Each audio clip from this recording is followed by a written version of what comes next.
السلام علیکم دوستوں، قصص الانبیاء سیریز کی تیسری ایپیسوڈ میں خوش آمدید۔ دوسری ایپیسوڈ میں ہم نے آدم علیہ السلام کے تخلیقی مراحل کے ان تمام پہلوؤں پر روشنی ڈالی جن کی وضاحت ہمیں قرآن و حدیث سے ملتی ہے۔ مثلاً اللہ تعالیٰ نے آدم علیہ السلام کو کس چیز سے پیدا کیا اور اللہ تعالیٰ نے آپ علیہ السلام کو کس دن پیدا کیا۔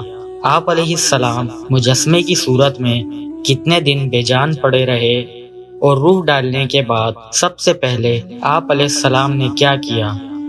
مزید یہ کہ موجودہ دنیا کے انسانوں میں رنگ و مزاج کی یہ تبدیلیاں کیوں ہیں۔ اس ایپیسوڈ میں ہم جانیں گے کہ اللہ تعالیٰ نے تخلیق آدم کے بعد جب فرشتوں کو سجدے کا حکم دیا تو کیا معاملات پیش آئے۔ تو چلیے ویڈیو کا آغاز کرتے ہیں۔ بسم اللہ الرحمن الرحیم۔ دوستوں، قرآن کریم میں متعدد آیات میں بیان ہوا ہے کہ جب حضرت آدم علیہ السلام کی علمی برتری تمام جنات و ملائکہ پر آشکارا اور ظاہر ہو گئی تو اب آدم علیہ السلام کا اعزاز اور بڑھا، اور پھر اللہ تعالیٰ نے فرشتوں کو حکم دیا کہ آدم کو سجدہ کرو۔ چنانچہ سب نے سجدہ کیا سوائے ابلیس کے۔ ابلیس کون تھا اور اس نے سجدے کا انکار کیوں کیا؟ اللہ تعالیٰ نے انسانوں سے ہزاروں سال پہلے ایک مخلوق آگ سے پیدا کی جسے جنات کہتے ہیں۔ جنات کی قوم میں ایک بزرگ تھا جس کا نام عزازیل تھا۔ کہا جاتا ہے کہ عزازیل ہی جناتوں کا جد امجد ہے۔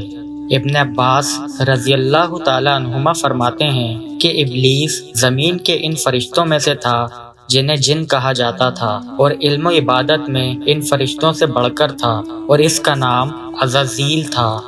ابلیس کا آدم علیہ السلام کو سجدہ کرنے کا یہ انکار محض تکبر کی بنیاد پر تھا، کیونکہ اس نے یہ موازنہ کیا کہ آدم علیہ السلام کو اللہ تعالیٰ نے ایک سڑے ہوئے گارے کی مٹی سے بنایا، اور میں تو آگ کا بنا ہوا ہوں، لہٰذا میں اس مٹی کی مخلوق سے کہیں زیادہ افضل ہوں۔ حضرت حسن بصری رحمۃ اللہ علیہ کے قول کا مفہوم ہے کہ کائنات میں سب سے پہلا قیاس ابلیس نے کیا۔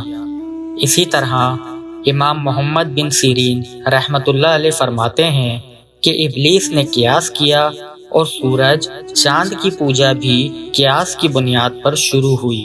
قیاس کے لغوی معنی کسی چیز کو کسی مثال پر اندازہ کرنے کے ہیں، یا آسان الفاظ میں کسی چیز کا دوسری چیز سے موازنہ کرنا اور پھر اپنے اندازے کے مطابق ان میں سے جو بہتر لگے اس پر رائے قائم کرنا۔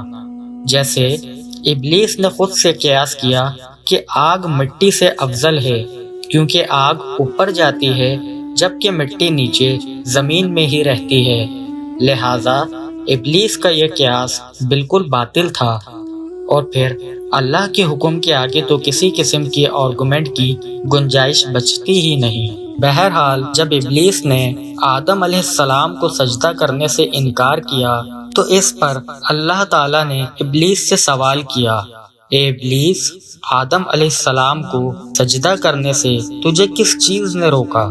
دوستوں، ایسا نہیں کہ اللہ تعالیٰ کے علم میں یہ بات نہیں تھی کہ ابلیس کس وجہ سے سجدے کا انکار کر رہا ہے، کیونکہ اللہ تعالیٰ کی ذات تو عالم الغیب ہے اور وہ دلوں کے بھیدوں سے خوب واقف ہے، اور ماضی، حال اور مستقبل سب اس کے لیے یکساں ہے۔ مگر اللہ نے دوسروں کو دکھانے کے لیے ابلیس سے آزمائش و امتحان کے لیے یہ سوال کیا۔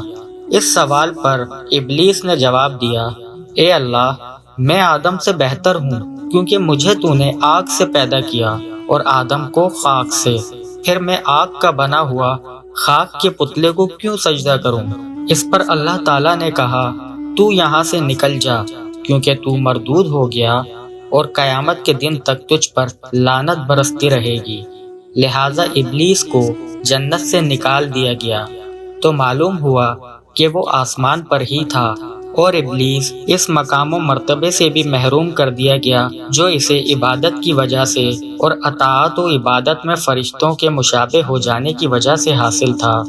چنانچہ ابلیس کا لباس بزرگی اور کرامت اتار لیا گیا اور اس کو لعنت و پھٹکار کا جامہ پہنا دیا گیا اور ملعون کر کے مقام قد سے نکال دیا گیا۔ جنت سے نکالے جاتے وقت ابلیس نے توبہ و ندامت کے بجائے اللہ سے یہ استدعا کی کہ جس نافرمانی پر تو نے مجھے جنت سے نکالا ہے مجھے بھی قیامت تک کی مہلت دی جائے تاکہ میں آدم کی اولاد کو بھی تیری نافرمانی کے لیے قیامت تک بہکاتا رہوں۔ اس پر اللہ تعالیٰ نے جواب دیا، جا تجھے اجازت ہے، تو قیامت تک بنی آدم کو بہکانے کی کوشش کر۔ جو بنی آدم تیری پیروی کرے گا وہ تیرے ساتھ ہی جہنم کا سزاوار ہوگا۔ اللہ تعالیٰ ہم سب کو شیطان کے شر سے محفوظ فرمائے، آمین۔ دوستوں، آدم علیہ السلام کے واقعے سے متعلق ان قرآنی آیات و احادیث سے یہ بات بھی واضح ہو گئی کہ انسان پہلے دن سے ہی انسان تھا۔ یہ ایک بے بنیاد نظریہ ہے کہ انسان پہلے بندر یا کچھ اور تھا اور پھر ارتقائی مراحل طے کرتے ہوئے انسان بن گیا۔ یہاں ہم اپنی تیسری ایپیسوڈ کا اختتام کرتے ہیں، اس امید کے ساتھ کہ آپ کو یہ ویڈیو پسند آئی ہوگی تو اس ویڈیو کے لنک کو اپنے دوستوں کے ساتھ بطور صدقہ جاریہ شیئر کریں اور انبیاء علیہ السلام کی زندگیوں کے بارے میں مزید آگاہی حاصل کرنے کے لیے چینل کے لنک سے جڑے رہیں۔ السلام علیکم ورحمۃ اللہ۔